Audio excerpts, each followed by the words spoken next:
Hello my dear student, आप सभी का स्वागत है इसके सर यूट्यूब चैनल पे। आज आप लोगों के लिए फिजिक्स का एक बहुत ही इंपॉर्टेंट सेशन लेकर आए हैं। पढ़ने वाले हैं वायुमंडलीय अपवर्तन क्या होता है और इससे कुछ घटनाएं होती हैं उसको भी देखने वाले हैं। जैसे में देखने वाले हैं क्या तारा क्यों टिमटिमाते हैं और ग्रह क्यों नहीं टिमटिमाते हैं। सबसे पहले तो देखेंगे वायुमंडलीय अपवर्तन क्या होता है, ठीक ना। तो अब देखिए, वायुमंडलीय अपवर्तन देखने से पहले आप लोगों को हम थोड़ा सा रिवाइज करवाना चाहेंगे प्रकाश का परावर्तन और प्रकाश का अपवर्तन, क्योंकि प्रकाश का अपवर्तन आप लोग समझिएगा तभी समझ सकते हैं वायुमंडलीय अपवर्तन। तो सबसे पहले छोटा सा देख लेते हैं कि प्रकाश का परावर्तन क्या होता है। तो प्रकाश का परावर्तन का मतलब क्या होता है, ध्यान से देखिए। मान लीजिए कोई क्या है, यहाँ पे मान लीजिए आप लोगों का समतल दर्पण है, तो प्रकाश आएगा लौट जाएगा, प्रकाश आया और लौट गया तो हो गया प्रकाश का परावर्तन। क्या हो गया? प्रकाश का परावर्तन। लेकिन प्रकाश आया और उस माध्यम में हेल के, मतलब हेल से क्या होगा, पार हो गया, मतलब एक माध्यम से दूसरे माध्यम में क्या हुआ, प्रकाश की दिशा को परिवर्तन हुआ, कभी अभिलंब की ओर मुड़ेगी तो कभी अभिलंब से दूर जाएगी, तो ये हो गया प्रकाश का अपवर्तन। लेकिन परावर्तन में क्या होता है, एक ही माध्यम रहता है, ये क्या है, फर्स्ट माध्यम, इसी माध्यम में आया था और चला गया। लेकिन प्रकाश के अपवर्तन में क्या होता है, पहला माध्यम में देखिए आइए आया और यहाँ पे बॉर्डर का ये काम कर रहा है, हो गया पहला माध्यम, हो गया दूसरा माध्यम, यहाँ पे आया था और इसमें जब जैसी आने लगेगा प्रकाश तो क्या होगा, अभिलंब की ओर मुड़ जाएगा या तो अभिलंब से दूर चला जाएगा, उसे हम बोलेंगे प्रकाश का अपवर्तन। तो सबसे पहले परावर्तन तो समझ गए होंगे, जब कोई प्रकाश की किरण किसी सतह से आती है और फिर टकराकर पुनः उसी दिशा में परावर्तित हो जाती है तो प्रकाश का परावर्तन कहलाता है। और प्रकाश के परावर्तन के बाद थोड़ा सा समझिए, प्रकाश के परावर्तन के बाद जो ये जो प्रकाश आ रही है वो उस प्रकाश का क्या होगा, प्रकाश का वेग हो गया, उसका तरंगदैर्घ्य हो गया और आवृत्ति नहीं बदलती, ये तीनों कभी भी नहीं बदलेगा। प्रकाश का वेग मान लीजिए 50 मीटर प्रति सेकंड वेग से आया था तो 50 मीटर प्रति सेकंड वेग से जाएगा। मान लीजिए इसका तरंगदैर्घ्य 5 एंगस्ट्रम था तो इधर भी जाएगा तो इसका तरंगदैर्घ्य 5 एंगस्ट्रम होगा, ठीक ना। अब देखिए, अब इसकी देखिए तीव्रता घट जाती है। तीव्रता का मतलब होता है प्रकाश का चमक। जो प्रकाश आएगा वो थोड़ा ज्यादा चमकीला होगा, पर जो लौट के जाएगा ना थोड़ा कम चमकीला होगा। ये हुआ तीव्रता, इसका क्या होता है, घट जाता है, इसकी तीव्रता थोड़ी घट जाती है। तो ये हुआ प्रकाश का परावर्तन का पूरा डिटेल। अब हम थोड़ा सा देखते हैं प्रकाश का अपवर्तन, क्योंकि प्रकाश का अपवर्तन समझिएगा पूरा डिटेल से तो ही आप लोग समझ सकते हैं वायुमंडलीय अपवर्तन। तो ध्यान से देखिए, अपवर्तन में क्या होगा, कितने माध्यम, दो माध्यम। कितना माध्यम होना चाहिए, दो माध्यम। अगर माध्यम चेंज नहीं होगा तो प्रकाश का वेग नहीं बदलेगा, प्रकाश का वेग नहीं बदलेगा तो प्रकाश का अपवर्तन कभी भी संभव नहीं है। तो प्रकाश के अपवर्तन के लिए कितने माध्यम, दो माध्यम। प्रकाश के परावर्तन के लिए ओनली एक माध्यम। देखिए प्रकाश का अपवर्तन क्या है, जब प्रकाश की किरण एक माध्यम से दूसरे माध्यम में जाने पर प्रकाश की जो किरण होती है उसकी दिशा परिवर्तन की क्रिया को प्रकाश का अपवर्तन कहा जाता है। देखिए यहाँ पे देखिए, ये क्या माना गया, ऊपर वाला विरल माध्यम और ये क्या है, सघन माध्यम। तो आप लोग छोटा सा बात बता देते हैं, जो विरल माध्यम होगा, विरल माध्यम में प्रकाश का वेग अधिक होगा और सघन माध्यम होगा जो इसमें प्रकाश का वेग क्या होगा, कम होगा।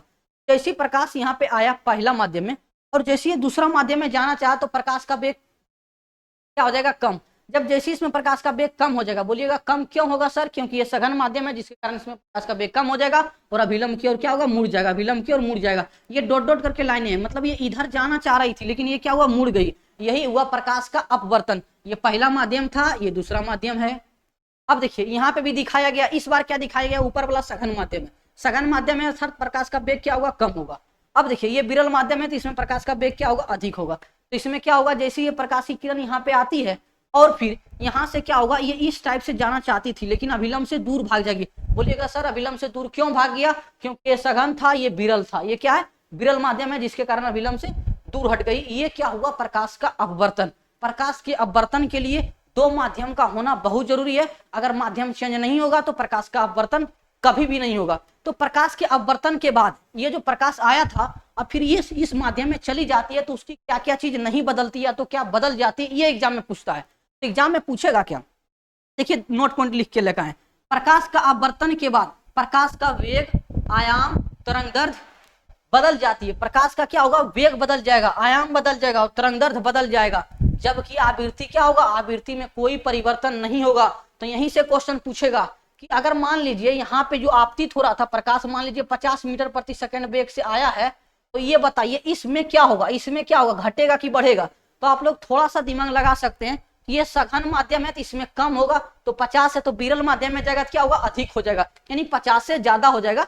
50 इसमें था, इसमें 50 नहीं होगा, इसीलिए बोल रहे हैं कि प्रकाश का वेग क्या होगा, बदल जाएगा, घट भी सकता है बढ़ भी सकता है, उसका आयाम भी घट बढ़ सकता है और उसका तरंगदैर्ध्य भी घट बढ़ सकता है। लेकिन एक चीज है जो कि कभी नहीं बदलेगा, क्या नहीं बदलेगा, तो आवृत्ति नहीं बदलेगा।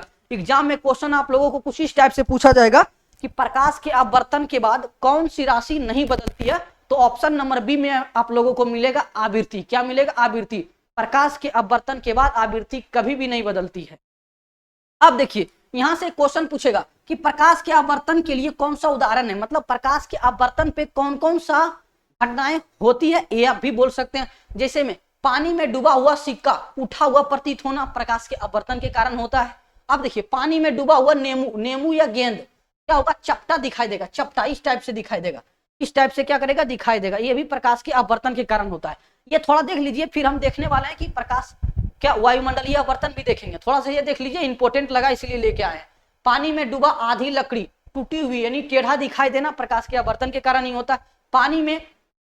पानी में तैरता मछली ऊपर उठाई प्रतीत देती है, ऊपर उठाई प्रतीत देती है प्रकाश के अपवर्तन के कारण।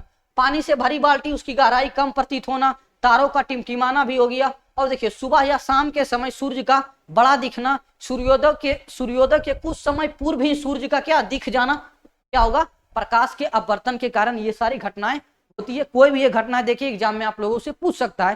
तो अब चलिए आप लोगों को स्टार्ट करते हैं। वायुमंडलीय अपवर्तन क्या है, ध्यान से देखिए। क्या आप लोगों का क्वेश्चन क्या गया, वायुमंडलीय अपवर्तन। तो इसको समझने से पहले आप लोगों को थोड़ा मोड़ा वायुमंडल का क्या ज्ञान होना चाहिए। तो चलिए देखते हैं वायुमंडल। ध्यान से देखिए ये क्या होता है वायुमंडल, ध्यान से देखिए। स्थल मंडल क्या होता है, धरती पे जो आप लोग देख रहे हैं वो स्थल मंडल होता है। ये हमारा देखिए गोल का क्या है, पृथ्वी है। हम यहीं पे खेलते कूदते हैं, यहीं पे क्या करते हैं हम लोग, खेलते कूदते हैं। अब थोड़ा सा ऊपर जाइएगा, थोड़ा सा ऊपर जाइएगा तो आप लोगों को जो यहाँ तक दिख रहा है ये वाला, देखिए यहाँ तक दिख रहा होगा इस टाइप से, इस टाइप से जो आप लोगों को दिख रहा है इसको बोला जाता है क्या, क्षोभ मंडल। तो बोला जाता है बाबू क्षोभ मंडल। अब देखिए यहाँ पे ये जो आप लोगों को यहाँ से इस टाइप दिख रहा होगा, यहाँ तक जहाँ पर रेड कर रहे हैं ये क्या हो गया, समताप मंडल। ये हो गया बाबू समताप मंडल, ये हो गया क्षोभ मंडल, फिर समताप मंडल। और फिर देखिए ये जो दिख रहा है इसका कुछ कलर अलग कर देते हैं, क्या नहीं। अब देखिए ये जो आप लोगों को दिख रहा है ये वाला, ये क्या हो गया बताइए, तो मध्य मंडल। ये तीसरा हो गया मध्य मंडल। अब देखिए मध्य मंडल से थोड़ा सा ऊपर जाइए, ये वाला जो लाइन आप लोगों को दिख, यहाँ से देखिए ये क्या हो गया बताइए, तो तापमान मंडल। क्या हो गया, तापमान मंडल चौथा। और ये ऊपर वाला हो जाता है बाह्य मंडल या तो आयन मंडल। ये पांचवा हो गया आप लोगों का बाह्य मंडल। तो अब देखिए बहुत सारा क्या है, क्षेत्र है। तो हम लोग तो ज्यादातर इसमें क्षोभ मंडल में रहते हैं। तो अब देखिए क्षोभ मंडल, समताप मंडल, मध्य मंडल, तापमान मंडल और बाह्य मंडल, सभी मंडलों में क्या होता है, प्रकाश का वेग अलग अलग होता है। किसी में माध्यम होती है, किसी में माध्यम नहीं भी होती है इसमें। और सभी में प्रकाश का क्या होता है, वेग अलग अलग होता है। और सभी माध्यमों का तापमान अलग अलग होता है। मेन तो बात है तापमान। तापमान से क्या होता है, वेग प्रभावित होता है। अगर वेग प्रभावित होगा तो क्या होगा, माध्यम भी चेंज होगा। अगर जैसी वेग बदला प्रकाश का, अगर वेग बढ़ गया तो समझेंगे वो माध्यम विरल है। अगर वेग घट गया तो समझ जाएंगे वो माध्यम क्या है, सघन है। अगर वेग घट जाता है तो क्या समझेंगे, सघन माध्यम है। अगर वेग बढ़ गया तो समझेंगे विरल माध्यम है। तो ये सारी जो माध्यम है आप लोगों, ये सारी जो आप लोगों को ये मंडल दिख रहा है, सभी में तापमान क्या होता है, अलग अलग होता है। जिसके कारण हम बोल सकते हैं कि सभी का माध्यम अलग अलग है।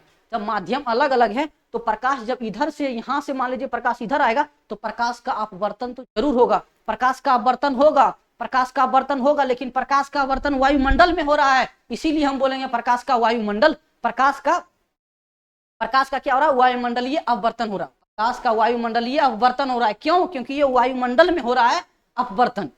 ये बोलते हैं हम इसको, प्रकाश का अपवर्तन तो हो रहा है लेकिन वायुमंडलीय अपवर्तन हो रहा है, क्यों, वायुमंडल में हो रहा है। अब देखिए थोड़ा सा और इससे कुछ रोचक बातें बताते हैं। ये क्या है बाबू, आप लोगों का क्या है, पृथ्वी है। ये देखिए क्षोभ मंडल में क्या क्या होती है घटनाएं, देखिए वायुमंडल घटनाएं इसी में होती है। सबसे ज्यादा घनत्व इसी में रहता है। ग्रीन हाउस, आप लोगों को फिजिक्स में अगला चैप्टर में ग्रीन हाउस पढ़ाएंगे, जो कि क्या क्षोभ मंडल में ही देखने को मिलता है। अब देखिए सबसे इंपॉर्टेंट है समताप मंडल। समताप मंडल में क्या होता है, तापमान समान रहता है। ताप मंडल में समान तापमान रहता है। इसी में देखिए इसमें क्या होता है, तापमान समान होता है। इसी में मौसम, इसमें कोई भी मौसम चेंज नहीं होता। इसमें क्या होता है, मौसम चेंज नहीं होता, जिसके कारण इसी में क्या चलती है, जहाज। इसी में चलती है जहाज।